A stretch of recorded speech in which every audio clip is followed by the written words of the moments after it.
When Applejack trotted around the bend in the road, she paused to stare at the wooden barn. It was obviously the same wooden barn she had trotted past every morning on her way to town, only now there was a green tent pitched right next to it. What in tarnation? She squinted curiously. Her ears tickled with the gentle melody wafting through the branches bordering either side of the dirt path. Wonder if the circus is moving to town. Try a traveling minstrel. Applejack looked my way. Huh? She jolted as 4 bits flew toward her and landed on the brim of her hat. I was standing in the doorframe of the barn, leaning against the dilapidated entrance while strumming my lyre. Is that enough for 2 of those delicious apples, ma'am?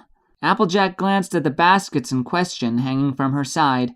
She lowered her hat and retrieved the bits. Well, to be honest, missy, that's enough for 4 of them.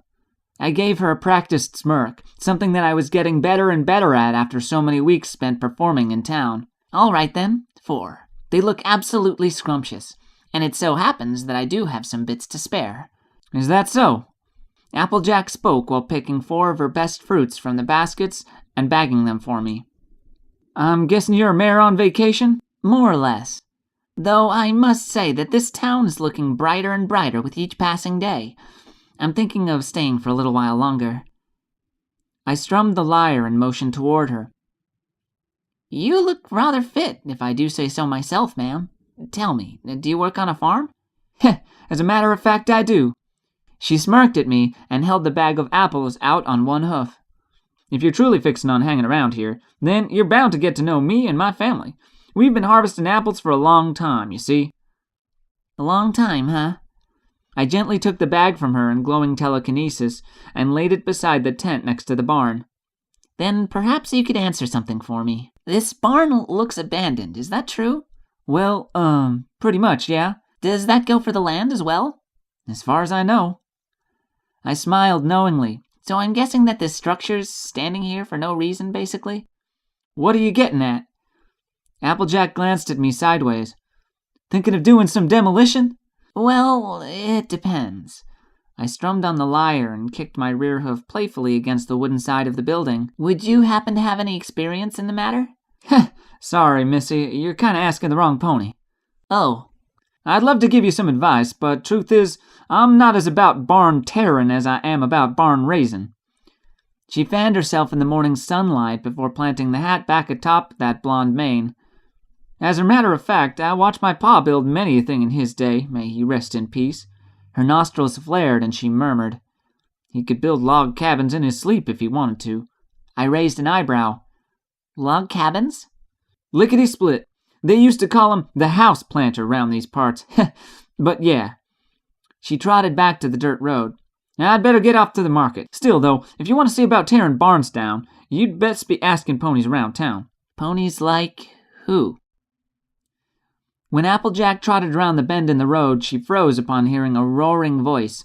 Splinters of wood flew through the air, and followed by a blur of bright colors darting in and out of view. Rainbow Dash? She squinted awkwardly in the morning air. Slowly, she lurched toward the side of the road, shocked to see an old barn being torn to shreds, plank by plank, by a familiar blue Pegasus who was sailing her agile body violently through the wooden structure. Whoa there, girl! She ducked as a wave of wooden bits splattered over her head. Watch where you're diving, seriously. Is there a war going on that I don't know about? Here. A helmet floated magically toward her. You might need this, I said with a smile from where I stood beside my tent and supplies. She gets a little crazy from time to time, but it makes for a good show. Reckon it does. Applejack removed her hat and slapped the helmet awkwardly into place. Any chance some pony could help me make a lick of sense of this? What's so hard to understand? There's a barn here now, but soon there won't be. Isn't that right, Miss Rainbow Dash, was it? The goggled Pegasus was busy smashing a wide, gaping hole into the middle of the barn. She yanked a support beam loose with her bare teeth and prepared to kick a chunk out of the ceiling loose with her rear hooves. Ha! You! I shouted, cupping my muzzle with a pair of front hooves. Earth to Rainbow Dash! What? Rainbow Dash looked down at me. Slowly, the berserker's grimace across her snout melted. She greeted each wave of confusion with a series of blinks. Wait, what? Who are you again? Lyra Heartstrings. I leaned forward and made my horn glow through the hole in my helmet like it was a symbol of trust. Remember, I'm the pony paying you 50 bits to tear this barn to the ground. Hold up. Rainbow Dash levitated above the two of us, her ruby eyes bright. You mean to tell me that I get to break stuff and get paid for it? Absolutely. I grinned. Wicked sweet. She coiled up in midair and sprung like a missile back toward the remaining structure. Eat it, barn. Hi-ya! There was a resounding explosion. Applejack and I flinched under a shower of splinters. Well, I see you're new in town. Applejack grunted, then brushed flecks of sawdust off of her baskets of fruit. But you must have some sort of fancy gift of the gab to get R.D. down here to do such hard work so early in the morning. She's a friend of yours?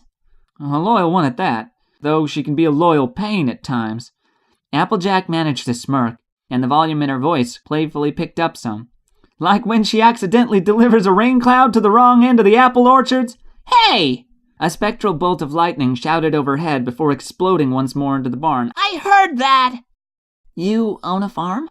I struggled to ask amidst another spray of debris. Yep, Sweet Apple Acres.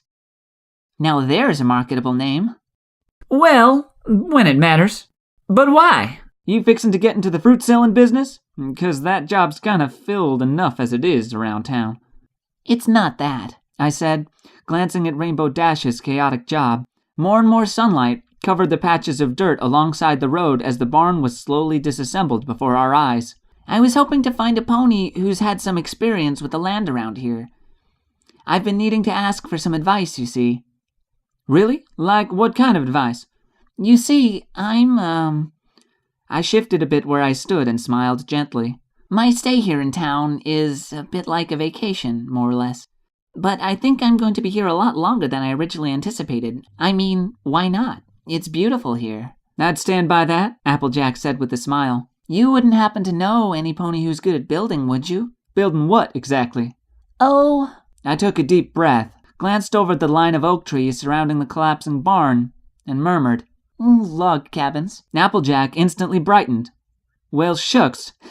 Funny you should mention that. I gulped and murmured, You don't say.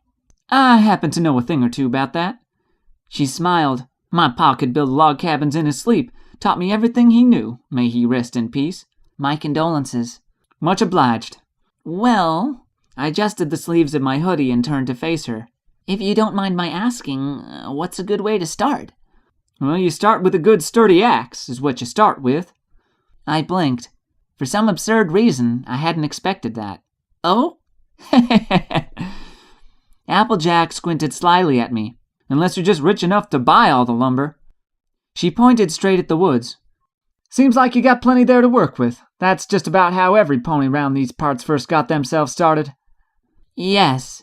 I gulped and managed a brave smile. I guess that makes sense. I scratched my neck and looked humbly her way. Could I trouble you for some advice on where to get the right axe, maybe? Not to mention the other tools I'll need later? Hey, no trouble at all. Applejack leaned against a nearby tree and smirked. Though you might want to write some of this stuff down, assuming you can concentrate while Rainbow Dash reenacts a lunar civil war over our heads. Ain't that right, Rainbow? What? Rainbow Dash stopped and hovered above us, panting and sweating. Applejack, why are you wearing a helmet? She went cross-eyed and tapped the goggles on her face. And what the hey is this? Did you bang your head too hard the last go or something? Applejack stifled a guffaw. Better not hurt yourself until after you're done with Miss Heartstring's job here. What job? Rainbow Dash frowned. Who's Miss Heartstrings? Hi there. I waved up at her, smiling. I'm the one paying you 100 bits to tear this barn down. Hold up. You mean to tell me that I get to break stuff and get paid for it? Wicked sweet. Yeah!